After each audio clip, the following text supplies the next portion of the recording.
Buenas a todos, bienvenidos a una nueva conversación aquí en la Fundación Disenso.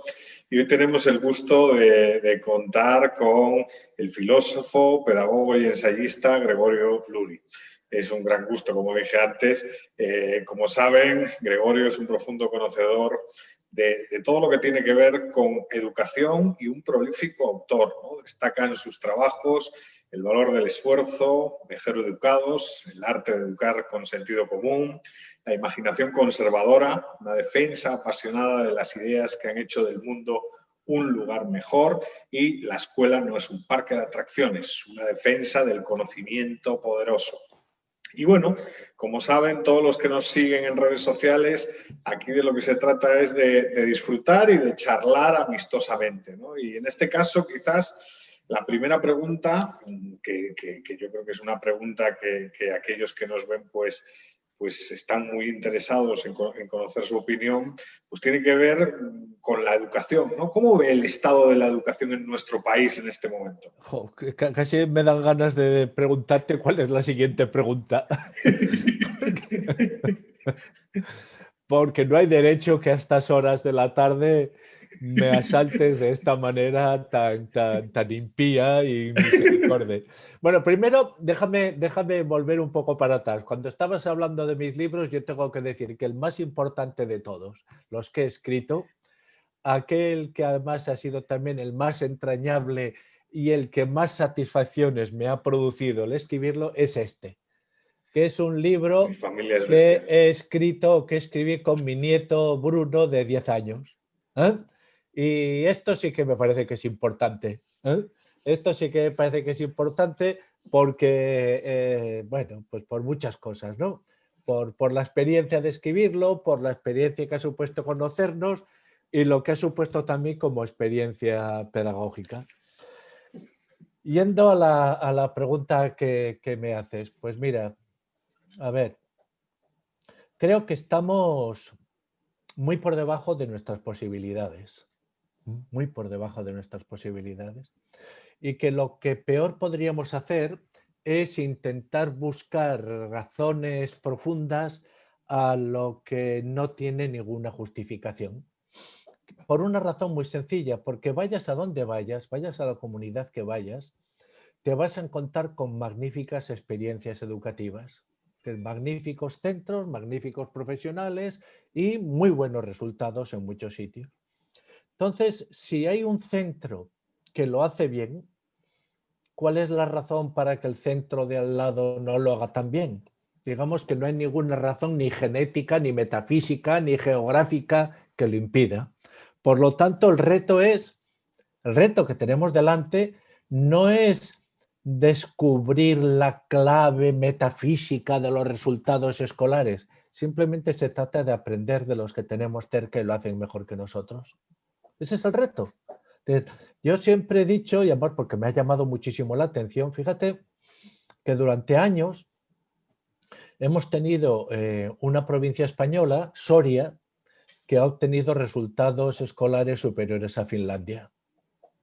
Sin embargo, todos nuestros políticos, pedagogos y programadores educativos viajaban a Finlandia.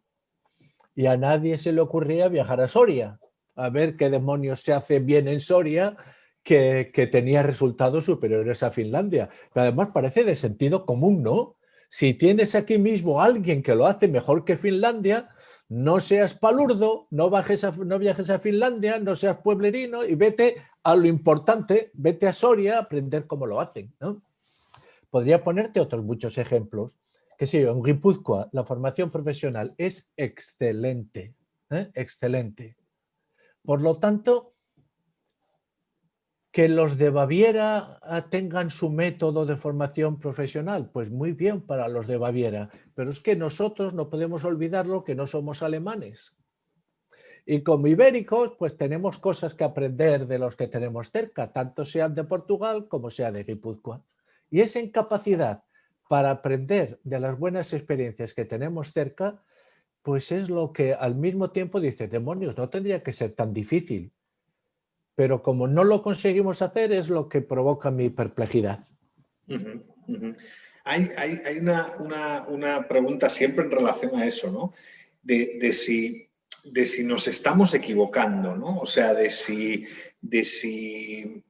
lo hago en relación a esto del conocimiento poderoso, Sí, ¿no? sí. O sea, se ha hecho como mucha reflexión. Yo doy clase en una universidad, tengo el placer, bueno, claro, usted ha dado clase en todos los niveles educativos, eso claro, ha dado clase en primaria, Bueno, en bueno. secundaria y en universidad, entonces, claro, conoce todo el hilo, Sí. ¿no?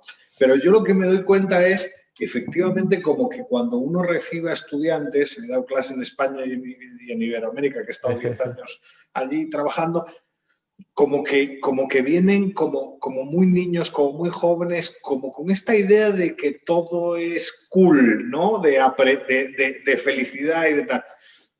Nos estamos equivocando con esa filosofía, porque claro, luego yo veía, por ejemplo, al acabar la carrera, ¿no? Que te pedían consejo de decir, oye, quiero una beca para ir a lo mejor a Estados Unidos, ¿no? Cuando estaba en Guatemala, ¿no? Los estudiantes querían ir a Estados Unidos. Y claro, ¿quién se lleva las becas? Los asiáticos, que es gente que no va a disfrutar, ¿no? A la primaria y a la secundaria, va a trabajar y a trabajar duro, ¿no? Nos estamos equivocando, digamos, con la filosofía educativa que se está implantando en la actualidad, que deja de lado un poco el esfuerzo, el carácter incluso. Mira, yo pongo siempre este ejemplo que me parece que se entiende fácil con este ejemplo lo que quiero decir. Imagínate que tú tienes una fuga de agua en casa, llamas a un fontanero y el fontanero te dice, sí, esto se lo reparo enseguida, un par de horas. Y tú dices, bueno, pues aprovecho este par de horas para hacer algunas gestiones que tengo que hacer, vuelvo en un par de horas. Vuelves a las 2 horas y te encuentras la casa inundada con 2 palmos de agua, una pared tirada y no sé cuántas cosas. ¿Cuál es tu reacción espontánea? ¿Decirle al fontanero que el resultado no es bueno, pero que se ha esforzado mucho y que estás muy contento con su esfuerzo? Es decirle al fontanero, mira, el resultado es un desastre, pero eres tan buena persona, eres una persona que tiene tantos valores, que tiene tanta estabilidad emocional, eres... no, eso no se lo vas a decir, te vas a cabrear, te vas a enfadar, y más aún a tus amigos les dirás, si necesitáis un fontanero, no se os ocurra llamar a este, porque es un chapuzas que me ha hecho un desastre. Y eso lo vas a decir delante de tus hijos, a los que en la escuela se les dice con mucha frecuencia que el resultado no importa, que lo que hay que valorar es la buena intención, el trabajo en equipo, la estabilidad emocional, pero que eso del resultado cada uno tiene el suyo, porque el conocimiento es una construcción y como es una construcción subjetiva, pues cada uno lo construye a su manera, con sus ritmos, sus procedimientos y sus estructuras. La vida no funciona así. La vida no funciona así. Y por eso, y ahí está el escándalo, pues tenemos un sistema educativo que, primero, genera mucha más deficiencia que excelencia. Muchísima más deficiencia que excelencia. Y no hay ningún dato, ningún argumento, ni estadístico, ni de ningún tipo que justifique que si tú haces una campana de Gauss con los resultados escolares de nuestros alumnos, los niveles de excelencia sean muy reducidos y los niveles de deficiencia sean pues superiores al 25% los de deficiencia. Eso quiere decir que a 1 de cada 4 de nuestros jóvenes la escuela no les sirve. Eso quiere decir, no les sirve porque no les proporciona las herramientas mínimas que les permitiría integrarse en la vida del siglo XXI. Pero no solamente no les sirve, sino que después resulta que muchos de ellos abandonan, no continúan con sus estudios superiores, con estudios, por ejemplo, en FP o para pasar a la universidad, y de los que pasan, por ejemplo, a la FP, pues muchos, un porcentaje muy alto, pues abandonan relativamente pronto. Y eso, dices, pues, ¿qué sistema tenemos? Que no solamente no genera excelencia, sino que los niveles de deficiencia los tenemos ahí totalmente enquistados. Pero claro, Esos niveles de deficiencia, ¿a quiénes afectan? A los pobres. Por lo tanto, tenemos un sistema ideológicamente muy progresista. En el cielo, el sistema educativo español está en la primera fila de la excelencia. Pero en la tierra, pues resulta que es un sistema que penaliza a los niños pobres.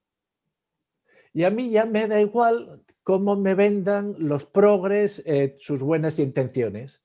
Yo lo que veo es que si un niño con un nivel lingüístico pobre accede de una familia a la escuela, pues está, diría, casi condenado a fracasar en ella. Y entonces todo lo demás me da igual, todas las buenas intenciones de nuestros programadores educativos me dan exactamente igual. Lo que hay que mirar es esa realidad que tenemos. Y después hay otro elemento que también que agrava lo que te estoy diciendo, o dos elementos más que agravan lo que te estoy diciendo. En realidad en España solo tenemos nominalmente un sistema educativo. En la práctica tenemos dos, y ahora no estoy hablando de comunidades autónomas y de carácter, estoy hablando básicamente de lo que podríamos llamar el triángulo Madrid-Vigo-Pamplona, es decir, Madrid, Castilla, León, Galicia, Cornisa Cantábrica, La Rioja y Navarra, que están teniendo resultados que, siendo mejorables, porque todo es mejorable, digamos que no nos dejan mal en los niveles de la OCDE. Mientras que de Madrid para abajo, llegando hasta Canarias y la cornisa mediterránea, incluyendo las islas, pues son resultados tristes, vamos a decirlo así. Son resultados tristes, muy tristes. Entonces dices, fíjate, y esta es una reflexión que a veces en los debates políticos de educación pasa desapercibida. ¿De qué sirven nuestras leyes educativas? ¿De qué sirven? Porque resulta que los que van bien han seguido yendo bien con cualquiera de las leyes que hemos tenido. Y los que van mal han seguido yendo muy mal con cualquiera de las leyes que hemos tenido. Entonces dices, aquí que es unos grandes debates ideológicos sobre las leyes educativas, y resulta que los problemas concretos no solamente no los vemos, sino que parece que ni nos interesan. ¿Cuáles son aquellos elementos críticos del sistema educativo que generan diferencias? ¿Dónde están esos puntos de fricción o esos puntos de ruptura en los que vemos que si un niño no tiene una ayuda suplementaria no va a seguir para adelante? Esto lo tendríamos que analizar. Pero es que además parece que no, creo yo honestamente que no estoy pidiendo nada que sea exagerado. Me parece que pues debería entrar en el ABC de una ley educativa que quiera de verdad modificar la realidad, porque si no, gastamos unas dosis extraordinarias de energía que después no tienen ninguna repercusión práctica. Los problemas reales siguen ahí, reales y enquistados. Y los que lo están pagando, pues son, sin ninguna duda, los niños pobres. Entre otras cosas, y esto hay que insistir mucho, porque los niños culturalmente ricos siempre están aprendiendo.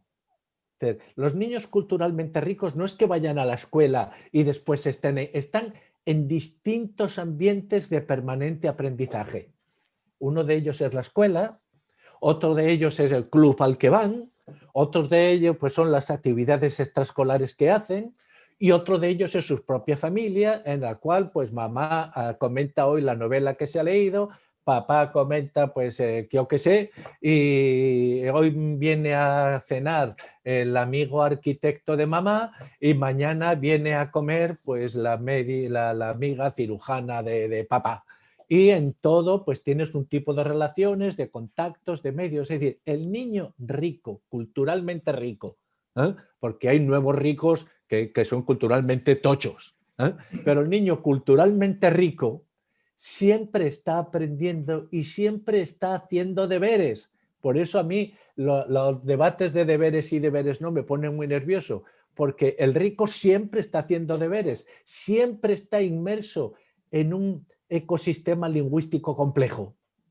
Y aunque solo fuera por eso, siempre está enriqueciéndose. Pero el niño pobre, lo que no aprenda en la escuela, ¿dónde lo va a aprender? Y quizá para la política pública, entonces la primera reflexión, porque es que claro, es interesantísima la pregunta de ¿para qué sirven las leyes educativas? ¿No? Claro. Porque los que lo hacen bien lo van a seguir haciendo bien y los que lo hacen mal lo van a seguir haciendo mal, independiente de las leyes educativas que hayamos tenido, ¿no? Que por dónde empezar a construir, digamos, una norma que cambie eso, O pues sea, eso es muy fácil. ¿Ayuda suplementaria es la palabra clave? ¿Cuál es la palabra clave? No, eso es muy fácil.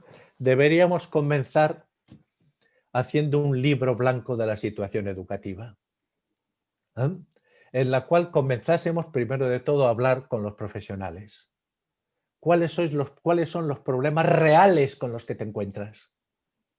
¿Cuáles son los problemas reales? Vamos a identificar.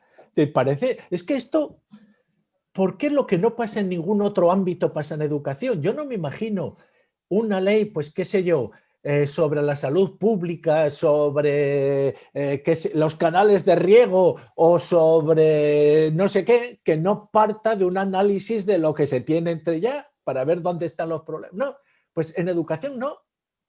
En educación enseguida comenzamos a elaborar nuestras pugnas por ver quién es más bueno. Y las buenas intenciones, es decir, es que el problema, el vicio principal de nuestro sistema educativo es que se evalúa a sí mismo más por la altura de sus buenas intenciones que por la de sus resultados. Y mientras no cambiemos ese chip, pues no hacemos nada. Es decir, comencemos por hacer un libro blanco. ¿Cuál es la situación real?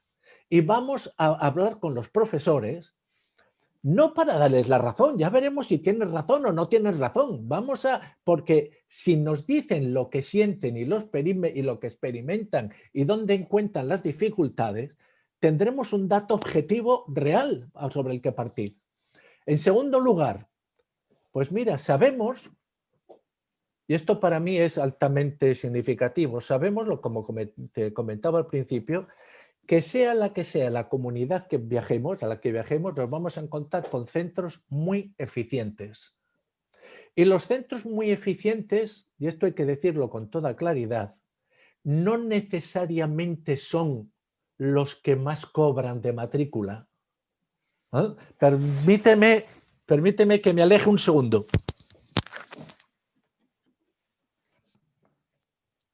Mira, de todos los premios que tengo, del que estoy más orgulloso es del premio Mejora tu Escuela Pública. ¿Por qué? Porque yo soy un gran defensor de la escuela pública, lo cual no quiere decir que yo soy partidario de crear una escuela pública tan buena que los padres quieran llevar a sus hijos a la escuela pública, dejándoles la posibilidad de ir a otros sitios. Pero crearla tan buena que digamos, bueno, pero ese es mi sueño. Que el resultado de la competencia, la preferencia de los padres fuese la pública. Efectivamente, porque todo el mundo supiera que los niveles de calidad, de evaluación interna, etcétera, etcétera, pues te permiten. Pero ¿qué es lo que ocurre? Y esto es muy importante que se tenga en cuenta. Cuando digo que los niveles de eficiencia te los encuentras superiores muchas veces en la escuela pública que en la concertada o en la privada, es por lo siguiente. Imagínate que el centro A, los alumnos llegan, porque están de un medio cultural, el que sea, llegan con unos conocimientos de 7 y salen con unos conocimientos de 9. Excelentes, salen muy bien preparados, con unos conocimientos de 9. Pero la aportación del centro ha sido de 2 puntos, de 7 a 9. Ahora imagínate el centro B, que los alumnos llegan con un nivel de 2 y salen con un nivel de 7. Y entonces decimos, es que salen con el nivel con el que entraban los del primer centro. Sí, pero la aportación del centro es de 5 puntos. Consigue pasar de 2 a 7. Este es un centro más eficiente que el otro. Porque el otro tiene buenos resultados no porque sea eficiente, sino porque el aporte cultural de sus alumnos ya le llegan, por decirlo así, los alumnos sabidos.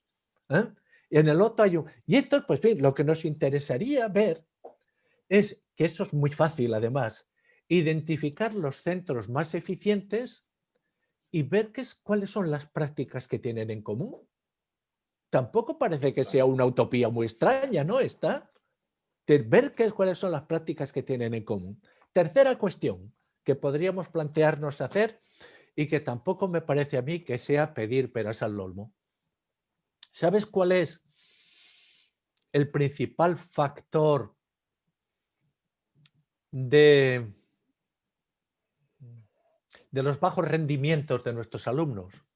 No son los elementos económicos, siendo importantes, como he dicho antes, culturales de la familia, sino la falta de aprovechamiento del tiempo escolar. Hay centros en los que el 20% del tiempo escolar los profesores lo tienen que dedicar a intentar mantener un ambiente de trabajo en el aula. El 20% del tiempo escolar quiere decir que un día a la semana lo dedicas a mantener. Es como si la semana escolar, la semana lectiva fuera solo de 4 días. Entonces lo que tenemos que ver, si queremos realmente beneficiar a los pobres, es cómo crear un ambiente de trabajo. O si queremos, vamos a utilizar las palabras tal como hay que denominarlas, un ambiente de disciplina en los centros. Porque lo que no puede ser es que los que más necesitan la disciplina, que son los pobres, porque más necesitan aprovechar el tiempo, no se la puedan pagar. Y resulta que la disciplina solamente está al alcance de los que se la pueden pagar en unos determinados centros. Disciplina no quiere decir para nada un ambiente cuartelario. Quiere decir que se educa de manera que fomentas la creación de autodisciplina en el alumno. Esa es la disciplina que nos interesa. Bueno, ves que los temas...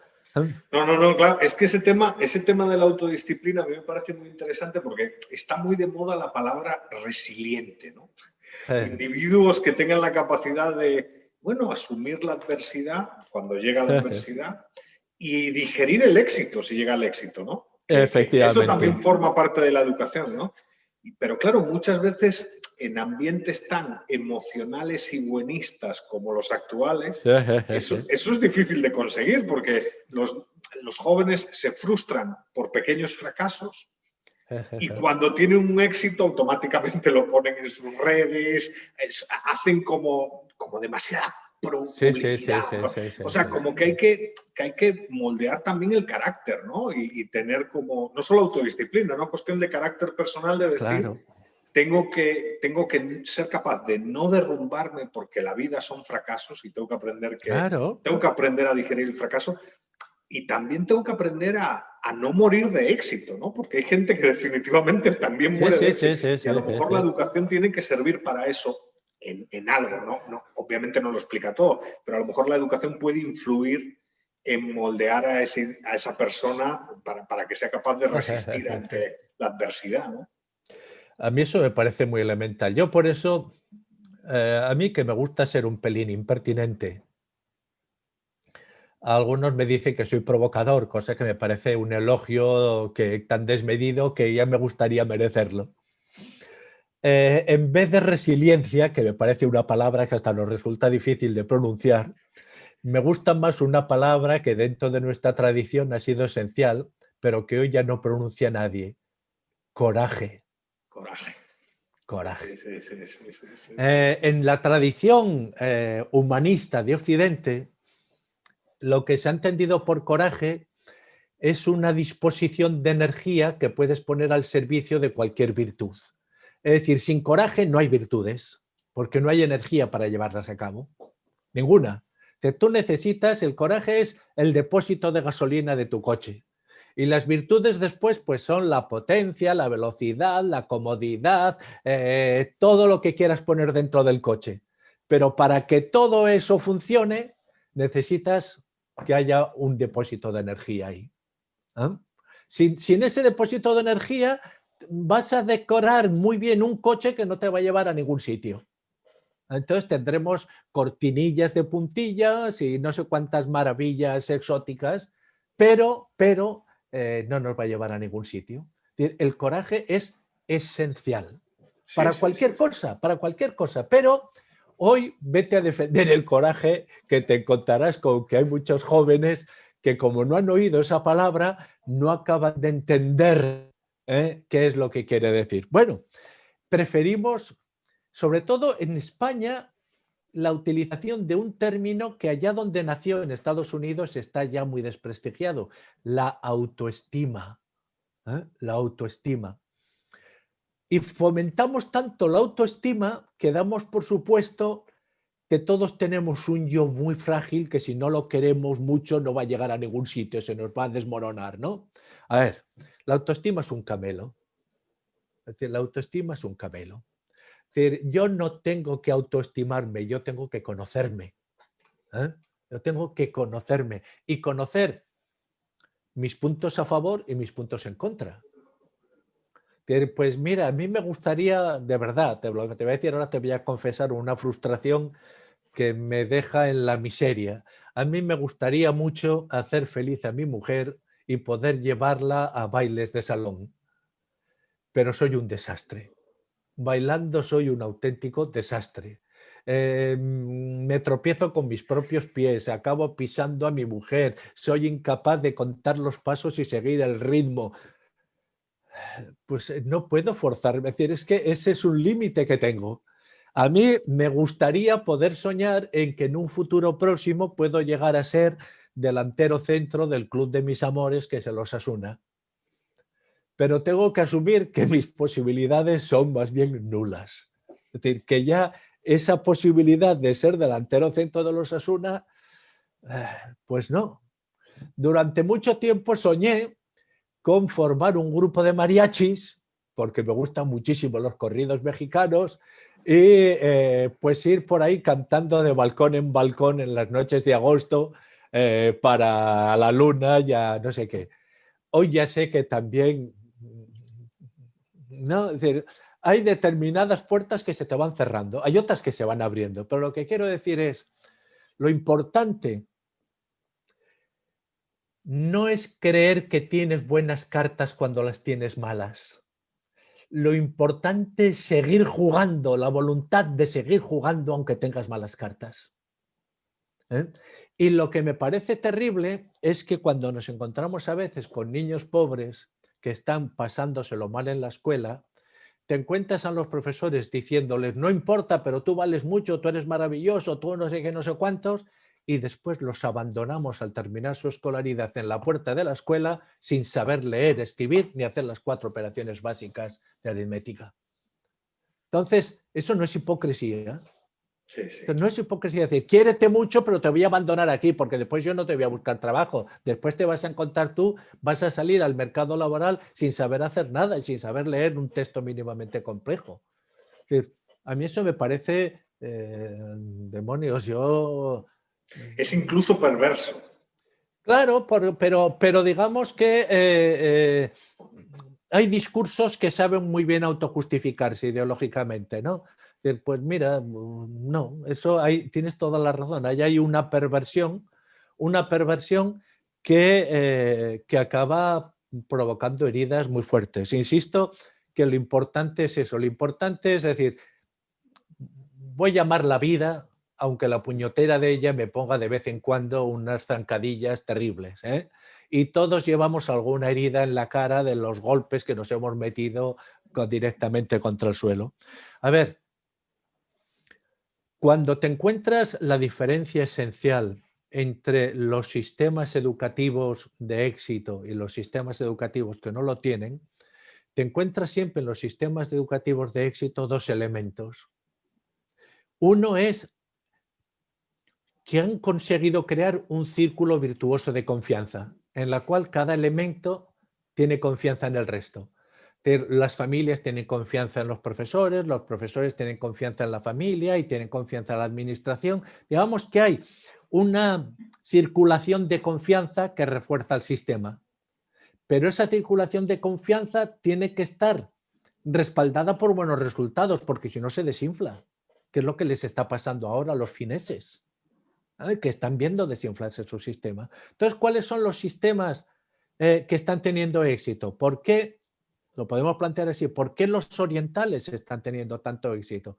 Básicamente porque desde el primer día que llega un niño a la escuela, se les está insistiendo en que si una cosa no te sale bien a la primera, tienes que intentarlo a la segunda, y si no a la tercera, y si no a la cuarta, y si no a la quinta.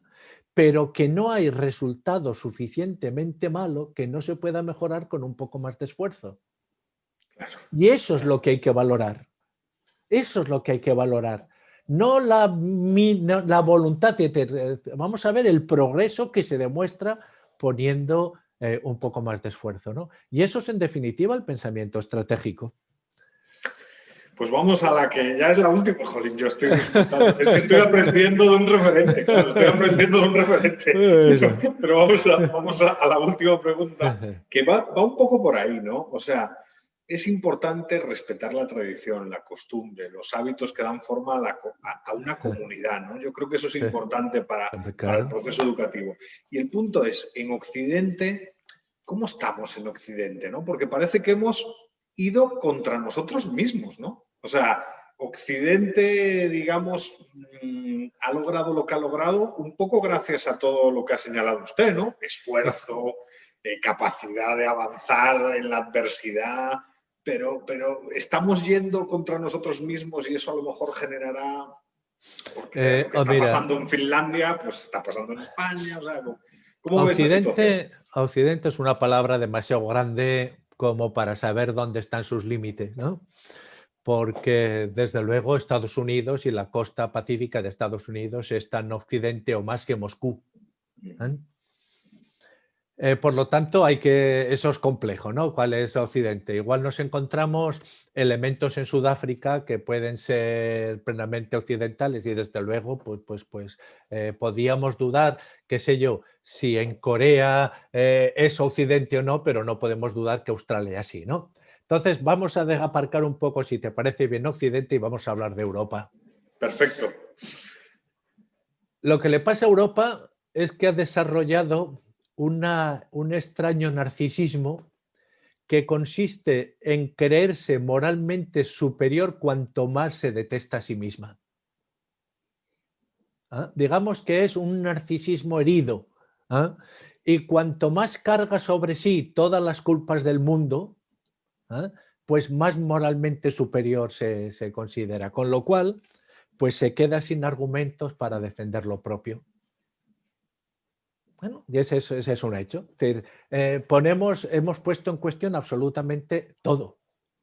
Es decir, el canon occidental, la música occidental, absolutamente todo. Y además, no hace mucho, pues era en Uruguay, en una mesa redonda que estábamos encantadores. Tengo un cariño enorme por esa, pero me decían, tu postura es eurocéntrica, y me lo decían como no te diría como un insulto, pero sí como una impugnación. Yo les decía, pues claro que es eurocéntrica, pues claro que es eurocéntrica, lo que no me podéis pedir es que sea uruguayocéntrica. Yo soy europeo y es eurocéntrica. En todo caso, y además es que no puedo desprenderme de eso, de mi condición. Más aún, el creer que es posible desprenderte de tu condición para ponerte en el lugar del otro es hoy lo más eurocéntrico imaginable. La afirmación de decir, sí, soy eurocéntrico. ¿Por qué? Pues mira, porque resulta que hay una serie de valores en los que creo firmemente. Por ejemplo, uno de ellos, pues la cultura europea es la única cultura que carece de libros sagrados, en el sentido de que sea cual sea el libro relevante que consideremos, ha estado sometido a crítica, desde la Biblia hasta el Quijote. Para nosotros lo importante ha sido esa disposición de someter a crítica lo que tenemos, ¿no?, como valioso. Pero eso no significaba que no reconocíamos el valor de eso que poníamos a crítica. Ahora, ¿qué es lo que pasa? Nos encontramos, por una parte, con que Europa no se atreve a someter a crítica determinados textos porque no se atreva a impugnar su sacralidad. Digamos que podemos someter a crítica la Biblia, pero no podemos someter a crítica al Corán, ¿no? Es decir, hay determinados textos que los europeos que habíamos hecho de la crítica un valor supremo, pues decimos mucho cuidado, ¿eh? Aquí no, porque si sometemos a la crítica al Corán, entonces somos eurocéntricos, ¿no? Y eso pues te supone una,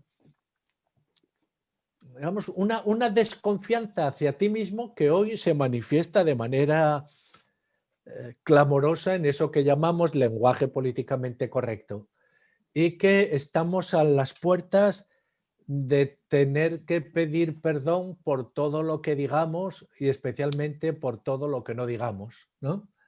Es imposible hoy hacer un chiste que no cree algún ofendido. Es imposible decir yo creo en esto sin que alguien te diga pues me estás injuriando con tu creencia, ¿no? Ese retraimiento hacia una impugnación de tus propias convicciones al mismo tiempo, y esto es lo paradójico, al mismo tiempo que te encuentras con una política de las identidades que exige un reconocimiento desde aquellos que ponen en juicio la capacidad para criticar, que no deja de ser paradójico. Es decir, si pones en juicio mi capacidad para criticar, no me pidas un reconocimiento. ¿Eh? No me lo pidas. Sin embargo, sales a la plaza pública vistiéndote, proporcionando no tanto argumentos como tu condición de víctima.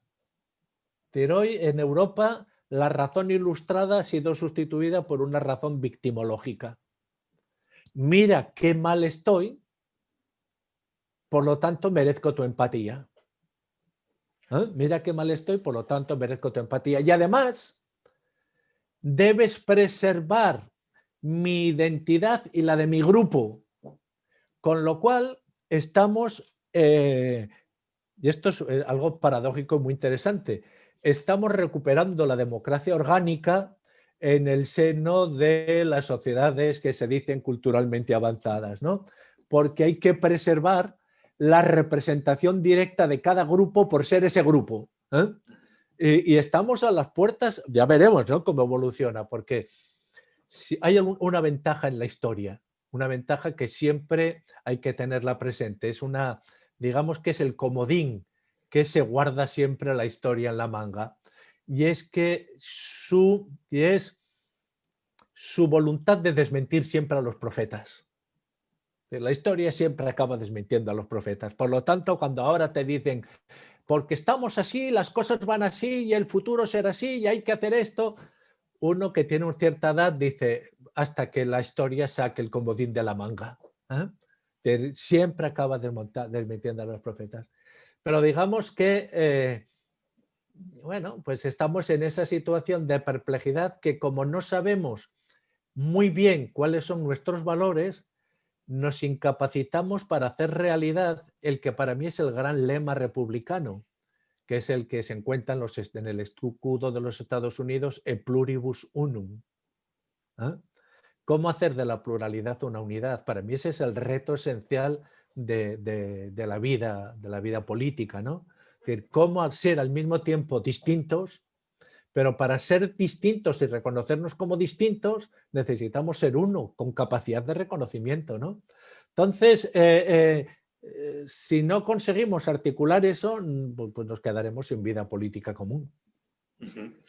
Bueno, pues la verdad es que vuelvo a decirlo porque ha sido un verdadero placer, bueno, don Gregorio, tenerla aquí. No, en serio se lo digo, yo soy admirador, pero es que además la tertulia ha sido muy fluida y uno aprende mucho charlando con usted. Muchas gracias por ser parte de las conversaciones y ojalá podamos vernos cuando esto se normalice en persona y saludarle como se merece, profesor. Arrieros somos. ¿Eh? Muy bien. Un placer. Muchas gracias. Hasta siempre. Muchas gracias.